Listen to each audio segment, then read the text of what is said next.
otro tipo de energía, la energía física, la energía química y energía eléctrica, ¿no?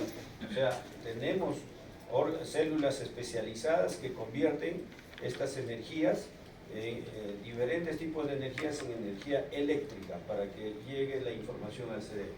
Y estos videos que es sobre un video sobre uno consuetudinario al otro, ¿no? Que espero que lo hayan visto, donde se ve pues la importancia de los órganos sensoriales que nos permiten relacionarnos con el exterior, recibir información de nuestro alrededor, ¿no? Recibir información del día a día, desde que nos despertamos hasta que nos quedamos dormidos, ¿no? Todos estos órganos sensoriales, ¿no? Se van a llevar información al cerebro y tenemos que definir qué es la percepción sensorial, ¿ya?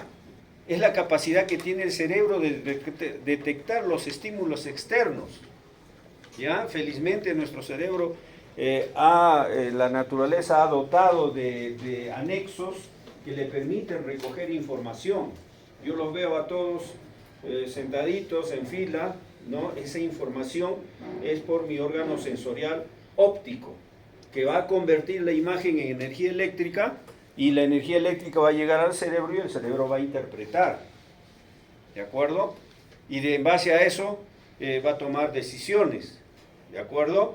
La propiocepción, que es otra fase del sistema sensorial, ¿ya?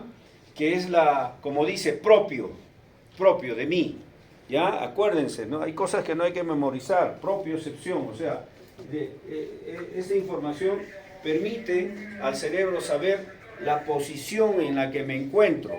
Por ejemplo, ahora yo sé que estoy de pie, ustedes saben que están sentados, ¿no? Tomando el lapicero, otros tomándose la cabeza, pero el cerebro tiene segundo a segundo esa información por nuestros órganos sensoriales que llevan esa información. Esos órganos sensoriales se llaman propioceptores, que llevan la información y que vamos a ver cuáles son, ¿ya? Y en general también tenemos que saber los dermatomas, que los dermatomas son pues regiones de la piel, ¿no? Que corresponde a cada inervación, a cada sector de las raíces nerviosas. Por ejemplo, si yo te digo, tú eres responsable de esta fila, tú eres responsable de esta fila, y así a cada uno le digo, tú eres responsable de esta fila, ¿ya? Bien, cada uno es responsable de su fila, ¿de acuerdo? ¿Ya? Entonces, si algo pasa en esta fila, ¿ella será responsable? No. Si algo pasa en la fila de allá, ¿él será responsable? No. Cada uno tiene su territorio, en la cual va a llevar la información al cerebro de esa zona, solo de esa zona. Esas divisiones corporales que se dan en la piel, esos sectores de los cuales cada nervio es responsable, se llaman dermatomas, que viene desde la etapa embriológica, ustedes recuerdan. Y finalmente la nocicepción, ¿ya? Es la capacidad que tiene nuestro cuerpo de percibir el dolor en diferentes partes de nuestro cuerpo.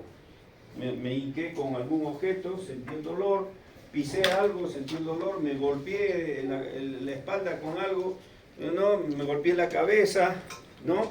Ese dolor es percibido por el cerebro, ¿no? Eso se llama nocicepción. Y no solamente de la parte externa, superficial, sino también de la parte interna, ¿no? Un dolor abdominal, un dolor torácico, un dolor articular, ¿no? Interno, del interior de nuestro cuerpo. Tenemos nervios que van a llevar esa sensación, esa información del dolor, ¿no? Por unos receptores del dolor que se llaman nociceptores, ¿ya? Nociceptores, y que van a llevar esa información del dolor. Noci viene de nocivo, ¿no? Noci viene de nocivo, por eso es que se determina ahí la sensación del dolor, ¿no? Que es llevado hacia el cerebro. Y está de más decir de los otros órganos sensoriales que a la vista nosotros conocemos, ¿no? Ya vamos a aclarar más sobre el tacto, ¿no? sobre el gusto, el olfato, la visión, el oído, etc., ¿no? Y entonces, en base a esa información, el cerebro va a tomar decisiones, ¿ya? A tomar decisiones y enviar órdenes a los diferentes músculos, a los diferentes órganos y a las diferentes glándulas, ¿de acuerdo? En algunos animales, algunos órganos sensoriales están muy desarrollados, ¿ya?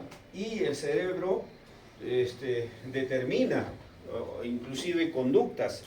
Cuando en la escala zoológica, el de los mamíferos, la hembra está en celo, ¿no? El sentido olfatorio, ¿no?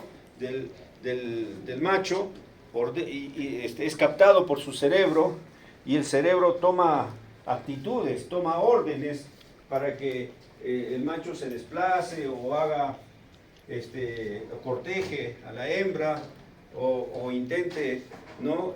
Reproducirse. Entonces, el sentido del olfato, por ejemplo, en el perro es 200 veces más poderoso que nosotros. Ya vamos a hablar un poco más sobre eso cuando hablamos sobre el sentido olfatorio, y así sucesivamente.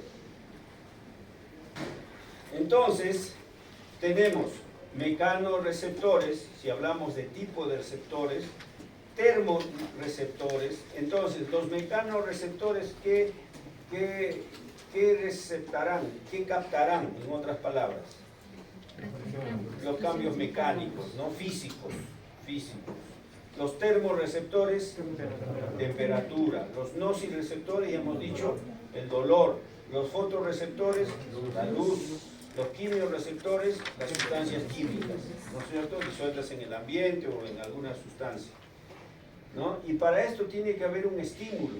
El estímulo es ese agente físico o el agente químico que viene del medio externo y que va a activar un receptor sensorial para que esto pueda ser detectado por el cerebro, ¿ya? Va a activar un receptor sensorial. ¿Y qué es un receptor? Es aquella estructura o célula especializada que detecta el estímulo, transformándolo en señal eléctrica. ¿De acuerdo? ¿Ya? Entonces, de ahí, aunque un poco redundante, pero el receptor sensorial significa pues que son células especializadas en cuyas porciones de su membrana van a transformar el estímulo físico o químico en estímulo eléctrico, en señal eléctrica. Y el sensor es aquella porción de la célula, ¿ya? Aquella porción definida, especializada, ¿ya? Que va a hacer la transducción del estímulo, ¿ya? En una excitación eléctrica, un impulso eléctrico, ¿ya? Entonces, tener claro lo que es estímulo, lo que es receptor sensorial y lo que es sensor. Bueno, hay muchas clasificaciones, no solamente como tipo de receptores, sino, por ejemplo, se pueden clasificar con los receptores que, según el tipo de sensación evocada por su excitación, como la visión, la audición, el olfato, el gusto y el tacto, y según el origen del estímulo, ¿no? Si son captados del exterior, como los extorreceptores, si son captados a distancia, como el olfato y como la visión. Nosotros podemos pasar caminando y por una panadería y el olor del pan fresquito nos llama la atención, estamos captando a distancia. O vemos a alguien conocido que está en la esquina y le pasamos la voz, estamos captando a distancia, son sensores, ¿no? Llamados telereceptores, ¿ya? Los propios sectores, ya no vamos a redundar, que dan información sobre la posición de nuestro cuerpo y las modificaciones de la posición, por supuesto. Si estoy caminando, estoy de pie, o me siento, me acuesto, etcétera, etcétera. Los vicereceptores o interoreceptores, que son pues receptores que están en el interior de nuestro organismo y que van a llevar la información, ¿no? de nuestro interior, de los estímulos internos, ¿ya? Dentro de los propios sectores, ¿no? Tenemos pues los usos musculares, los órganos tendinosos de Golgi, las terminaciones de Ruffini, los corpúsculos de Pacini o Pacioni, ¿ya? Como lo vamos a ver, los mecanorreceptores que están en el huso muscular y el órgano tendinoso de Golgi. El huso muscular sirve también como un mecanorreceptor, porque según se extienda o se flexione, el cerebro va a captar la posición, ¿no?, de ese músculo, si está extendiendo o está flexionando. El estiramiento del músculo o el acortamiento del músculo le va a dar la información al cerebro, ¿ya? Y el órgano tendinoso de Golgi, que se encuentra dentro de los tendones musculares, ¿ya?, va a llevar la información cuánta fuerza estamos aplicando y en qué momento puede ser peligroso esa fuerza. Por ejemplo, cuando jugamos a hacer fuerza con un compañero, a ver quién tiene más fuerza, a la voz de 3, entonces los dos van aplicando la fuerza opuesta, pero uno de ellos capta que ya no puede más, que puede lesionar su tendón o su músculo, y eso es captado por el aparato de Golgi, un órgano tendinoso de Golgi, que está en el tendón precisamente de ese músculo que se está flexionando, que está haciendo fuerza, y por lo tanto suelta, porque puede ser muy peligroso conservar o seguir haciendo fuerza porque se puede desgarrar.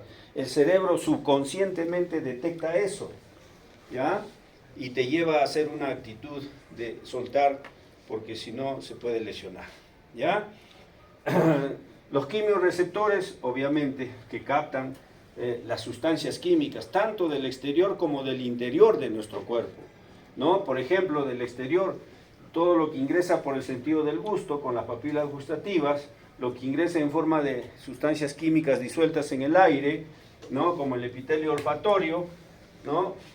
E internamente tenemos receptores en el callado aórtico, en el seno carotidio, en los núcleos supraópticos paraventricular, en el bulbo raquídeo, en los cuerpos carotídeos de la aorta, en el hipotálamo, que van a detectar diferentes concentraciones como la osmolaridad, la concentración de glucosa, la concentración de CO2, la presión arterial, la concentración de oxígeno en las arterias. Eso lo vamos a ir revisando cuando hablemos de esos órganos en el curso, pero ya ustedes saben que son quimiorreceptores que detectan pues todas estas sustancias químicas disueltas, tanto del exterior como en el interior del cuerpo. Y bueno, ya no voy a redundar en los mecanorreceptores, fotorreceptores, meroreceptores, que en este cuadrito les dice dónde se ubican y cuál es la sensación que transmiten.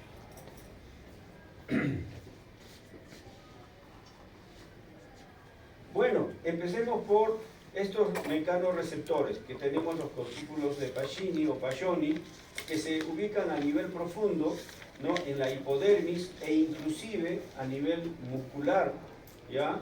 Las terminaciones libres que van a transmitir el dolor, ¿ya? Lo anterior, los de Pacini o de Pacioni, van a detectar la vibración, los cambios musculares, ¿ya? Como son fibras C, fibras nerviosas C, llevan mala información y llevan mala localización del estímulo. Las terminaciones libres debajo de la epidermis, ¿ya? Que van a llevar, también son fibras C, que van a llevar la sensación de picor, calor, dolor, el sexo, ¿no?, el roce sexual, la detección del tacto, el tacto grosero, el dolor rápido y frío, ¿ya? Entonces, estas son terminaciones libres que están debajo de la epidermis. Las terminaciones o discos de Merkel, ¿ya? Los discos de Merkel. Y acá ustedes pueden ver, miren, los corpúsculos de Pacioni o Pacini, ¿ya? ¿Ya? Las terminaciones libres que están debajo de la epidermis, ¿ya? O hasta inclusive llegan hasta la epidermis, ¿no? Tenemos aquí los órganos de Ruffini, que están más profundos, ¿ya?, que van a detectar el peso, el tacto profundo, ¿no?, y que también se ubican en las articulaciones, ¿ya? Los corpúsculos de Meissner, que están entre las papilas, ¿ya?, dérmicas, entre las papilas dérmicas, estos corpúsculos de Meissner, que son los que van a captar el tacto discriminativo, el tacto fino, ¿ya? Y así sucesivamente, ¿ya? Entonces, ¿qué significa esto? Significa que estos corpúsculos, las terminaciones libres, que están libremente, ¿ya?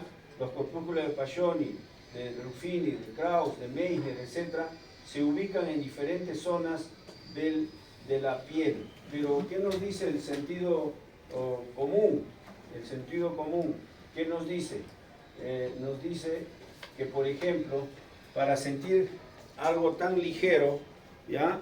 Un tacto fino, si ustedes rócense sus dedos, ya ese tacto fino que sienten entre los dedos, se supone que para percibir el tacto fino debe estar lo más superficial en la piel, y por eso es que el corpúsculo de Meissner está justo por debajo de la epidermis, lo más superficial posible, porque es lo que va a captar el tacto fino, ¿ya? Y en las grandes zonas de nuestra piel están presentes todos estos corpúsculos, algunos más alejados unos de otros, y algunos más concentrados, ¿ya? Y en la práctica vamos a hacer justamente esa práctica de percibir en qué parte de nuestro cuerpo tenemos más corpúsculos del tacto, de Meissner, ¿no? Sobre todo, que es el que cuenta en este caso el tacto fino, ¿ya? Y por supuesto los otros corpúsculos que le están acompañando. Entonces, ¿en qué parte de nuestro cuerpo, nuestra mano, nuestras extremidades, que es la que más utilizamos, se encuentran más concentrados ese tacto? ¿De acuerdo? A ver, vamos a hacer un ejemplo. ¿Puedes prestarme tu antebrazo?